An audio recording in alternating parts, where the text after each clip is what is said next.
Good morning. Chapter 4. We're going to do virtue ethics this morning. Now, the objectives of this chapter are to describe and analyze virtue ethics from both an Eastern and a Western perspective. This will involve distinguishing the ways in which virtue ethics differ from both consequentialist and non-consequentialist approaches. Central to this discussion will be the investigation of Aristotle's good life and the Confucian notion of self-cultivating. Now, I am not an expert on Eastern philosophy. In my day, when you took a philosophy course, it almost exclusively focused on Western philosophy, but more and more, Eastern philosophy is gaining importance, and it should.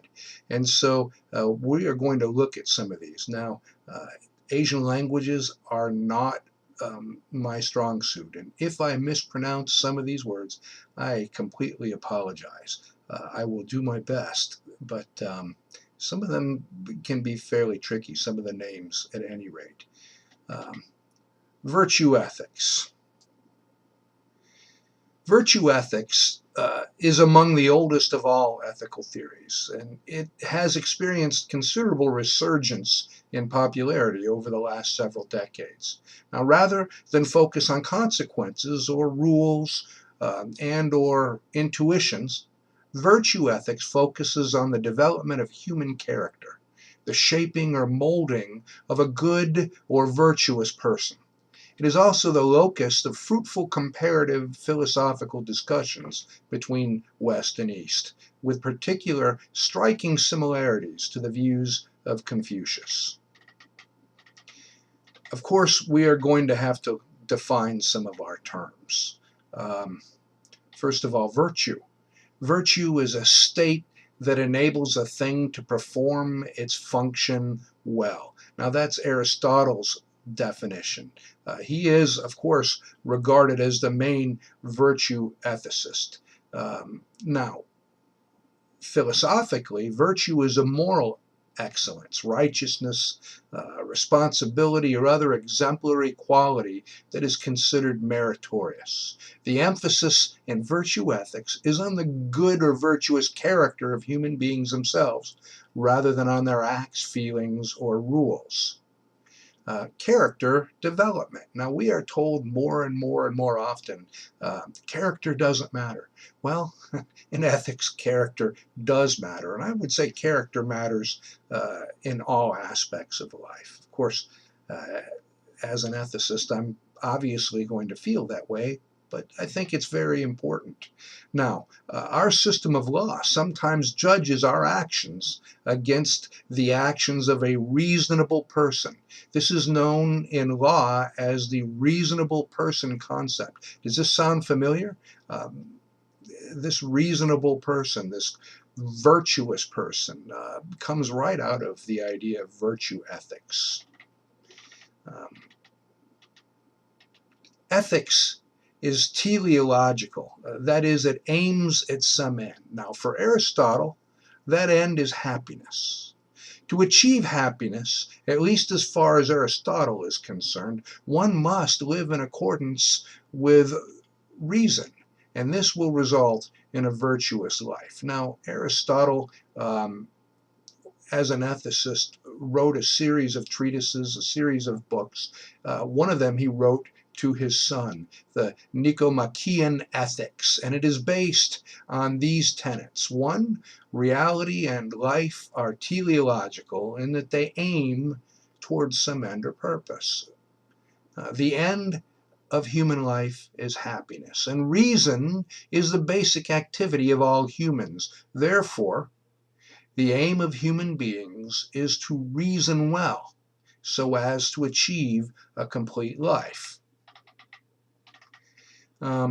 These tenets begin with the moral judgments of reasonable and virtuous human beings, then formulate general principles. And then the idea of virtue ethics, at least as far as Aristotle is concerned, begins with the idea that human beings have a capacity, innate capacity for goodness. Goodness of character, according to Aristotle, um, comes naturally to humans. They are your first inclination. And if you follow these tendencies consistently, you will develop character. Now, even though it's your natural or your natural tendency, these inclinations must be practiced to turn them into habit. Uh, for example, I hate to run. I hate it. I've always hated it. 22 years in the Navy, I hated to run every single day, but I did it. Why? Because I have a natural proclivity towards heaviness. And without keeping that in check, without running, without swimming, I would just balloon up, and so running is something that I had to practice. They say that if you do something for 2 straight weeks, 10 days, that it will become routine. And so 3 times a week, I get on the treadmill still. And it is a routine. I won't lie to you. It is not fun. I still despise and hate it. However, it is a routine, and routine uh, makes it easier for you to turn this into a habit. Um, Aristotle, for example, says that if you practice truth telling, you'll become truthful. Now, he asked the question, what is virtue and how does it relate to vice? According to Aristotle, virtue is a mean relative to us between um, the excess and deficiency. For instance, in shame, modesty is the mean between an excess of bashfulness and a defect of shamelessness. Again, the mean is determined as relative to us. Courage is the mean between recklessness and cowardice. In Aristotle's view, the mean is specific for every person individually. The example in the text relates to a large man and a small man. The large man, for instance, requires more calories each day than the small man. The range is distinct and relative to the individual. Now we're going to look at Confucian moral self-cultivation. The Chinese term dai, virtue, is the inherent power or tendency to affect others in a positive, dramatic, and powerful way for good. In a Confucian world, for instance, one's identity is at all times tied to the group and one's relationship within the social order, much more so in the East than in the West. Um, all Confucian virtues are carried out within the 5 cardinal relationships governed by reciprocity. For instance, ruler and subject, father and son, husband and wife, elder brother, younger brother, uh, friend and friend. Now, there is significant difference between being a good person and doing the right thing. A bad person might well do the right thing. The notion of Confucian friendship is a profitable comparison to the Aristotelian notion. Confucius's idea of harmony, Ren, which means human-heartedness or benevolence, goodness or humaneness, is the chief Confucian virtue. It highlights and enhances the natural relationships between the individual and the community, one being with others. So Confucian harmony, as compared to Aristotle's ethical standards, is a matter of achieving balance in one's soul. So rather than trying to cultivate one's nature to become a good person, Confucians seek harmony. Ren, again, caring for others, or human-heartedness, or benevolence.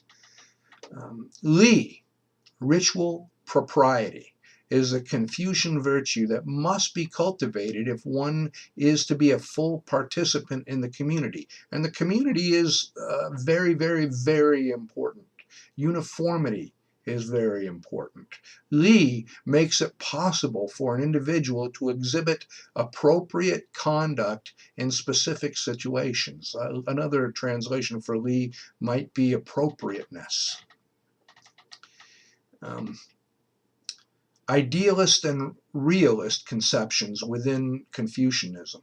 We have Mengzi or Menacius, who held that human beings have a natural disposition towards goodness, and virtue is cultivated metaphorically as the watering of sprouts. You'll grow it. You have a natural tendency, and when you practice, you're cultivating your natural tendency. Now, one of his contemporaries, Zunzi, had a completely different idea. Zunzi taught that humans are not naturally disposed towards goodness, but human nature is evil and must be overcome in the manner that one straightens crooked wood or sharpens metal on a grinder. Have you ever seen how wood can be warped and bent by applying steam? That's exactly what he's talking about. That's how you'd make skis, or how you take crooked wood and make an arrow out of it. And so for Zunzi, evil had to be overcome in order to cultivate good.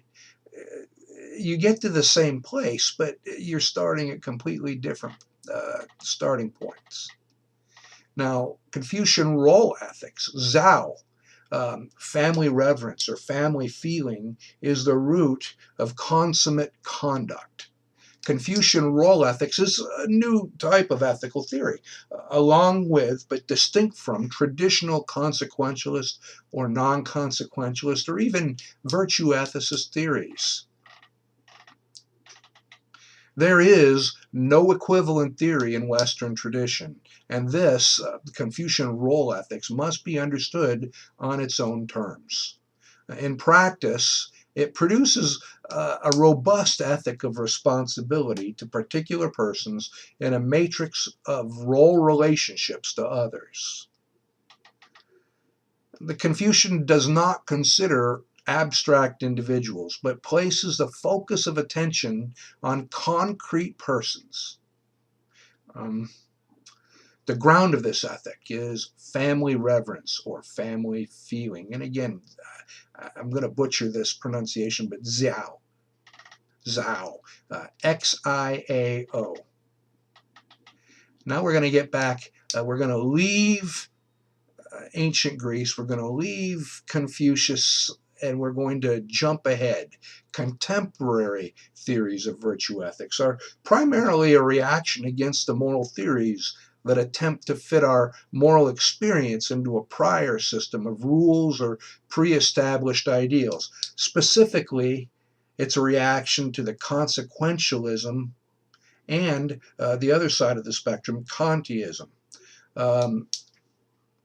Contemporary systems reject both models as being too concrete.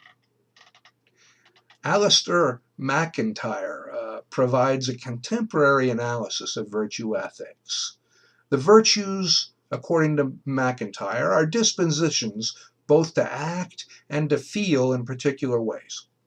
And one must create virtuous feelings within oneself, not merely act virtuously. Sounds a lot like Kant, doesn't it? Must know what they are doing and must act virtuously. Why? Because it's the right thing to do. But, and here's where it gets a little bit different from Kant, you do it because you are virtuous, not strictly for virtue's sake. One must then decide what the practically wise and virtuous human being would. I want to meet this practically wise and virtuous human being someday. But then you have to decide what he or she would do in any situation, and then do the virtuous act that such a person would do. Now, there are some advantages to virtue ethics. Of course, there are disadvantages as well. We're going to look at both. But one, it strives to create the good human being, not merely good acts or rules. It attempts to unify reason and emotion. Very important. It emphasizes moderation, a quality prized by many ethicists. Now, act non-consequentialism and Kant separate reason and emotion. In other words, duty is duty, right is right, etc. And again, it emphasizes moderation and situationness rather than absolutes or grossly grossly relativistic principles. Now, disadvantages. Do human beings have an end or purpose? If so, what is it, and how can we prove any of this? Are morals naturally implanted, or are they learned through experience? That is the question. What is virtue, and what constitutes the virtues? There seems to be a wide variety of opinions on this. So how can we decide what virtue really is and which virtues are really virtues? In fact, we are assuming that we all agree on what virtues are, and I assure you that this is not necessarily the case. Who is this ideal virtuous human being? And how are we to determine or prove this? Wouldn't we all come up with different people who are the models of our individual ideas about virtue? We could all agree on some kind of a composite ethical person, but this would be difficult. Vices. We get the term vicious, and the root of that is vices. Vices are undesirable characteristics that become embedded in an individual's life through the indulgence of degrading appetites, through lack of self-discipline and education, and the habitual practice of immoral conduct. For example, cowardice, jealousy, envy, greed, gluttony, and spite. You practice these vices and they become habits, the same that if you practice virtues, they would become habits. So the vicious person is ruled not by reason, but by impulse and lives a tormented life, tormented by inner tension, by chaos, dissatisfaction. Virtues are human excellences and consist of those traits of character that should be fostered in human beings. Loyalty, honesty, courage, wisdom, moderation, civility, compassion, tolerance, and reverence. Virtue ethics seems to suggest that educating people about virtues will create virtuous people, solving moral problems. My problem with that concept is that many people take ethics courses, and yet they get busted every day for insider training, unscrupulous business practices. So does educating people about virtues truly solve moral problems? I think it's a beginning, maybe, but you've got to want to be virtuous. Just knowing what virtuous is doesn't really help. Saint Augustine's vice. Augustine fashioned an anatomy of evil by listing a number of vices and their manifestations. Examples: pride imitates loftiness of mind. What does ambition seek except honor and glory? And so on and so forth. Now we end with Franklin's 13 virtues. I like to do an exercise in class. I split the class into groups and we take these 13 virtues and we try to place them according to priority. Now, Benjamin Franklin presents a method for mastering the virtues. He did this, 200 plus years ago. He selects 13 virtues and to each annexes a precept that is both action guiding and expressive of the extent of the meaning assigned to the virtue. Example, temperance. He says, eat not to dullness, drink not to elevation. Now, here are Franklin's virtues. 1, temperance. 2, silence. He's not saying you can never speak. He's saying if you don't have anything nice to say, if you don't have anything good to say, then don't say anything. 3, order. 4, resolution. 5, frugality. 6, industry. 7, sincerity. 8, justice. 9, moderation.